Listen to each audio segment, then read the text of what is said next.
Isaac Woodard was born in rural Fairfield County. It was a terribly impoverished majority black community. And the Woodard family, which included numerous children and a mom and dad, were subsistence farmers, sharecroppers. They were essentially the lowest rung on a feudal economic system. But he worked in various jobs in North and South Carolina doing menial subsistence labor and returned home in 1941, shortly before he was inducted into the United States Army. He experienced, like many African American soldiers of the time, he experienced tremendous opportunity in the military. Units were segregated, but there were opportunities for training, for leadership, and for advancement. He was assigned to the Asian theater, and he was part of the maritime landing crew that unloaded ships in the New Guinea campaign. It was a very dangerous duty, and Woodard won promotion first to corporal and then sergeant, and distinguished himself in that campaign. So when he returned home in February of 1946, he now had sergeant stripes on his sleeve and battle medals on his chest.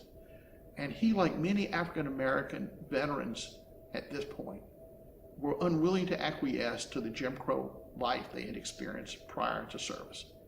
Sergeant Woodard stepped onto a bus in Augusta, Georgia. He had been discharged that day from the United States Army. Isaac Woodard's bus left Augusta to travel the crossroads of western South Carolina to arrive in Columbia, where he was going to change buses and go to his home in Fairfield County in Winnsboro, South Carolina.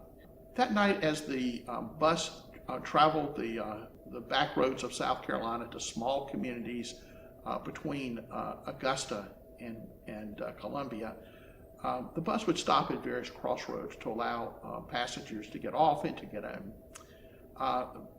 Buses at that time did not have restrooms, and Greyhound bus drivers were instructed to accommodate the requests of any passenger who needed to step off a bus at a stop. Isaac Woodard approached the bus driver and asked, could he step off the bus at a stop? The bus driver cursed Woodard and said he didn't have time for that and to get back to his seat.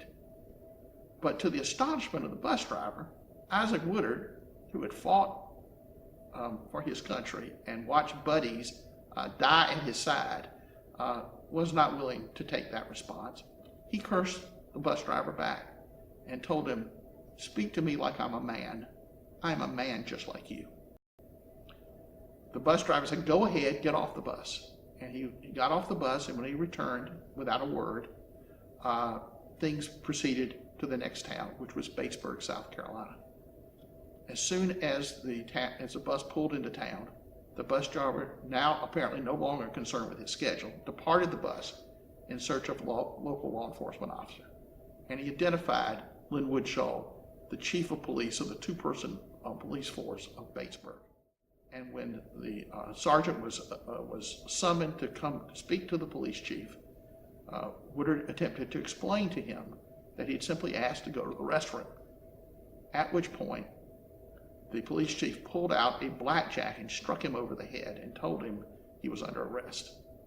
Woodard was then escorted to the town jail, which was about 2 blocks away. And on the way to that jail, he and the police chief got into a brawl, basically, and the police chief beat Woodard into unconsciousness and then took the end of the blackjack and stabbed it into both of Isaac Woodard's eyes. He was then thrown into the town jail, and when he awoke the next morning, he could not see. The story of the blinding of Isaac Woodard captured the nation. There were mass meetings in African American communities across America. The NAACP sponsored a speaking tour for Sergeant Woodard that went to dozens of cities. So in September of 1946, September 19, 1946, President Truman had a meeting in the White House with civil rights leaders who would come to the White House to talk about this spreading wave of violence that had been inflicted against black Americans across the South in the months following the end of World War II. Many of them, if not most of them, involving black veterans. President Truman responded, as his staff had advised, by lamenting these developments, but saying that as president, without public support, there was little he could do. In the group was Walter White, the executive secretary of the NAACP, and one of the savviest and most influential black political leaders of the day. He was also in that room the most loyal of Truman's supporters for re-election. Mr. White immediately appreciated that President Truman did not appreciate the gravity of the situation and stopped the discussion about what the president needed to do and began telling him the story of the blinding of Isaac Woodard. As the detail of the story flowed, the president sat riveted.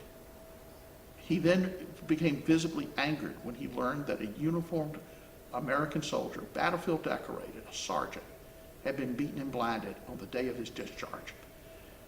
He responded emotionally, "My God, I did not know it was this bad. We have got to do something." The next day, the president wrote his attorney general, and he told him the story of the blinding of Isaac Woodard. And he told him the time for action had now come. He also told him we need to appoint a presidential commission on civil rights to address the spreading violence against returning black veterans. 3 business days later, the United States Department of Justice filed charges against the police chief in Batesburg, South Carolina, Lynwood Shull, for the blinding of Isaac Woodard. And a few months later, the president appointed the first presidential committee on civil rights.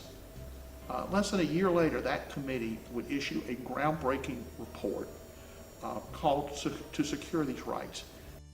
To Secure These Rights was an incredibly important report. It would, in fact, set basically the agenda for the United States on civil rights for the next 2 decades. One of those proposals, which particularly attracted Harry Truman's attention, was a proposal to end segregation in the armed forces of the United States. He recognized that that the military was the most esteemed institution in America, and he also appreciated that as president and the commander-in-chief, he had the power to do it without congressional support or authority. And in July 1948, in the midst of a presidential re-election campaign, he issued the executive order ending segregation in the United States Armed Forces, which, as a practical matter, would mark the beginning of the end of Jim Crow segregation in America.